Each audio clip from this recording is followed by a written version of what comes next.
Halo semuanya, perkenalkan saya Muhammad Iqbal dari Program Studi Manajemen Pajak.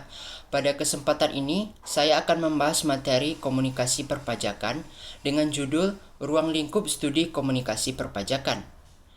Dalam pembahasan kali ini juga, saya akan menjelaskan 3 hal utama. Yang pertama yaitu pengertian komunikasi, yang kedua yaitu pengertian perpajakan, dan yang ketiga yaitu pengertian komunikasi perpajakan. Sebelum kita masuk lebih dalam, menurut teman-teman, apa yang dimaksud dengan komunikasi? Sederhananya, komunikasi adalah proses menyampaikan informasi, gagasan, atau perasaan dari satu pihak ke pihak lain. Proses ini bisa terjadi secara lisan, tulisan, atau bahkan melalui gerakan tubuh. Tujuan utamanya ialah memastikan informasi atau pesan yang disampaikan komunikator dapat dipahami dan dimengerti oleh komunikan. Oleh karena itu, komunikasi yang baik sangat penting untuk mencegah kesalahpahaman. Selanjutnya, komunikasi memiliki beberapa peran penting. Di antaranya, yang pertama yaitu sebagai sarana untuk menyampaikan informasi. Yang kedua, yaitu sebagai sarana dalam mendidik. Dan yang ketiga, yaitu komunikasi berperan sebagai sarana untuk mempengaruhi atau meyakinkan orang lain. Serta masih banyak peran penting lain dari komunikasi. Perpajakan adalah sistem yang mengatur pemungutan pajak oleh pemerintah dari warga negara dan badan usaha.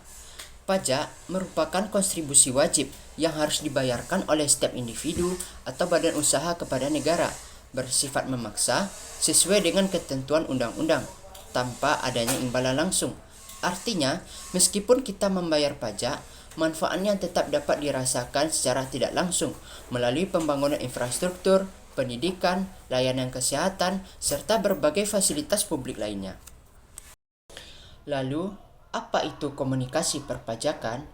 Komunikasi perpajakan adalah proses penyampaian informasi, kebijakan, regulasi terkait sistem perpajakan yang dilakukan antara wajib pajak dan otoritas pajak, serta antar pegawai dalam instansi perpajakan itu sendiri. Tujuan utamanya adalah memastikan bahwa semua pihak yang terkait dalam sistem perpajakan memahami, mematuhi, dan melaksanakan kewajiban pajak dengan benar.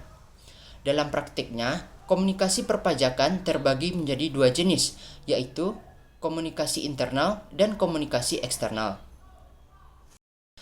Apa itu komunikasi internal? Komunikasi internal dalam perpajakan merujuk pada pertukaran informasi dan interaksi di dalam lingkungan otoritas pajak, seperti antar pegawai atau antar unit di Direktorat Jenderal Pajak atau DJP. Komunikasi ini dilakukan antara pimpinan, pegawai, dan unit-unit kerja dalam rangka menjalankan tugas administrasi perpajakan secara efektif dan efisien.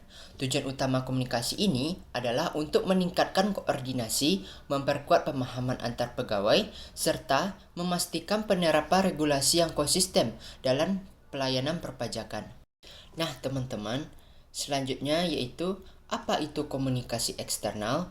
Komunikasi eksternal dalam perpajakan adalah proses penyampaian informasi, kebijakan, regulasi, dan layanan perpajakan dari otoritas pajak seperti DJP kepada pihak eksternal, yaitu wajib pajak, masyarakat, dunia usaha, serta pihak-pihak lain yang berkepentingan dalam sistem perpajakan.